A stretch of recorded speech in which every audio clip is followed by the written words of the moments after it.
Quero te convidar a abrir no livro de Atos, Atos capítulo 9. Eu creio que todos já conheçam, mas nunca é demais relembrar, até porque a história das perseguições, Atos capítulo 9, a história das perseguições começou com um homem chamado Saulo. Ele foi, tipo assim, que deu o pontapé inicial antes de ser crente. E na morte do primeiro mártir, Estevão, Saulo estava lá, consentindo, tipo assim, dando o seu voto em concordância com o apedrejamento de Estevão. Depois vocês leiam lá Atos 7, apesar que domingo eu preguei sobre ele, né? E quando nós vamos para Atos 9, vemos aí um breve histórico de Saulo. Diz assim: e Saulo, respirando ainda ameaças e mortes contra os discípulos do Senhor, dirigiu-se ao sumo sacerdote. Imagina uma pessoa respirar ameaças e mortes. Né? Ele não só estava desejoso de matar crente, perseguir crente, ele estava respirando, ele estava, tipo, ansioso, ele tinha uma sede muito grande em perseguir os crentes. Saulo de Tarso.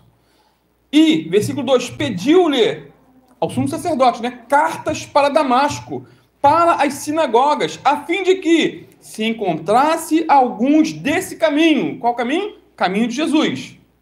Quer homens, quer mulheres, os conduzisse presos a Jerusalém.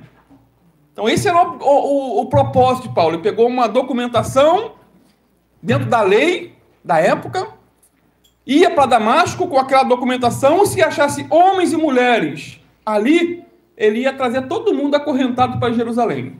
Se você vê no mapa lá, você vê que é uma distância considerável. Damasco, existe essa cidade até hoje.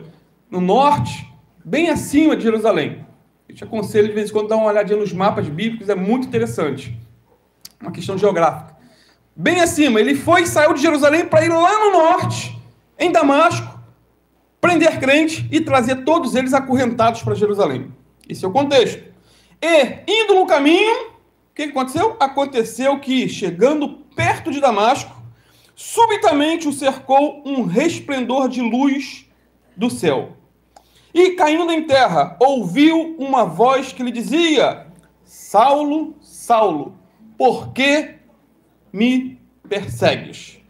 E ele disse: quem és, Senhor? E disse o Senhor: eu sou Jesus, a quem tu persegues. Duro é para ti recalcitrar contra os aguilhões. O que é recalcitrar contra os aguilhões? Já viu aquele ditado que diz dar murro em ponta de faca? É mais ou menos isso.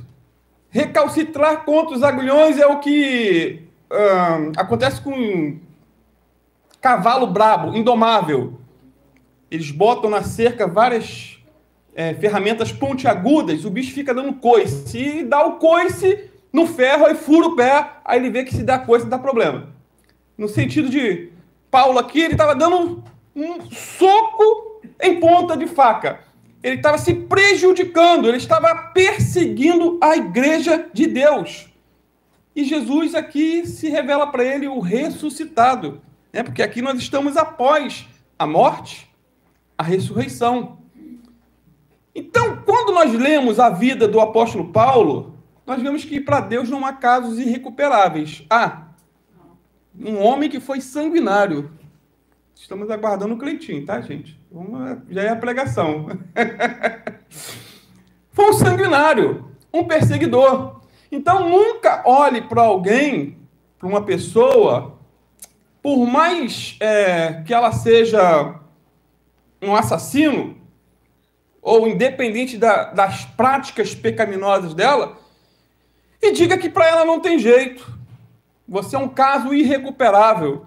Você é uma pessoa indigna da salvação. Saulo, humanamente falando, praticamente todos muitos crentes, com certeza, olhavam para ele e falavam assim, cara, só Deus para pesar a mão num homem desse. Um homem perseguidor, um homem terrível, um homem cruel. E Jesus aparece para ele, converte ele, diz, eu sou Jesus a quem tu persegues.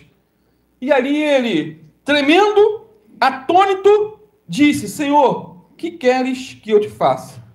E disse-lhe o Senhor, levanta-te e entra na cidade, e lá te será dito o que te convém fazer.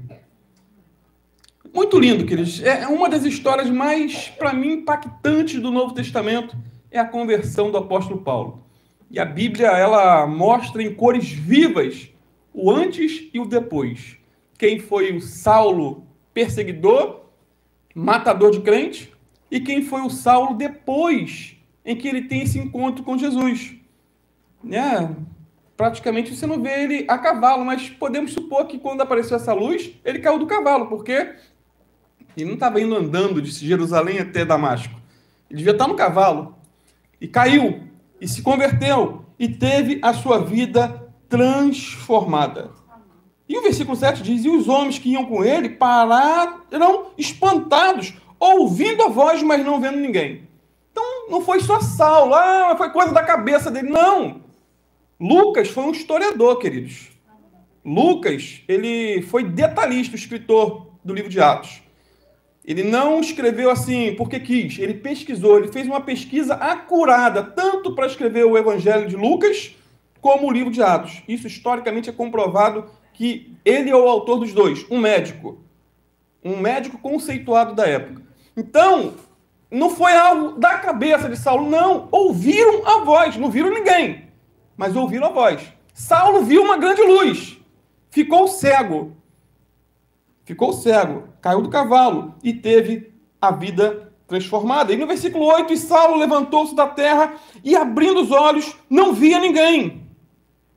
E, guiando-o pela mão, o conduziram a Damasco. A Bíblia é muito linda, sabe por quê? Ele foi lá para perseguir os crentes. Ele foi lá para acorrentar os crentes, trazer todo mundo para Jerusalém acorrentado. Agora ele chega em Damasco, convertido, cego e dependente dos outros. Os outros tiveram que pegar ele pela mão e levar lá para Damasco. E o mais incrível, querido, que ninguém acreditou na conversão dele.